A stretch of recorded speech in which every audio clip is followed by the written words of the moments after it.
Hello अस्सलाम वालेकुम। Hello guys, सब लोग कैसे? उम्मीद करता हूँ आप लोग अच्छे। तो आज से আসলাম ঘোরার জন্য। দেখেন এখানে सुंदर व्यू, अनेक सुंदर सा व्यू। तो मेरा दोस्त है सामने, तो मेरा दोस्त के साथ।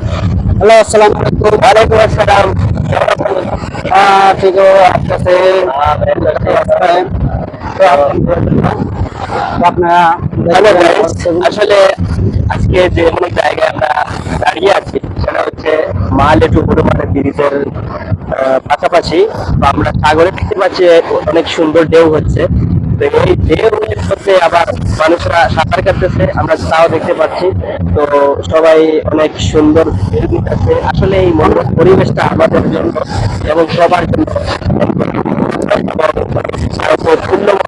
তো আমরা এটাই উপভোগ করার জন্য আজ রুম থেকে বেরিয়ে আসা এবং আমার দোস্তের সাথে আসলাম। আমাকে ফোন দিয়ে নিয়ে এসেছে। আসলে এখানে না আসলে বুঝতে পারতাম না যে মানুষ সুন্দর থাকা দিয়ে সুন্দর একটা মনোরম পরিবেশ, এমনকি পাখির যে ঢেউ অত্যন্ত আকর্ষণীয় একটা ঢেউ। তো এই আকর্ষণটা আসলে দেখার জন্য আমরা এখানে এসেছি। তো সবাইকে একটি মেসেজ দিতে চাই, আজ রমাদান মাসের দ্বিতীয় দ্বিতীয় দিন দ্বিতীয় দ্বিতীয় দিন রহমতের দ্বিতীয় দিন। তো সবাই ভালো থাকবেন, সুস্থ থাকবেন, এমনকি রমাদান সবাইকে মাসের জানাই সবাইকে জানাই পবিত্র মাহে রমাদানের রমজানের শুভেচ্ছা মোবারক। এবং অভিনন্দন। আর সবাই ভালো থাকবেন, সুস্থ থাকবেন।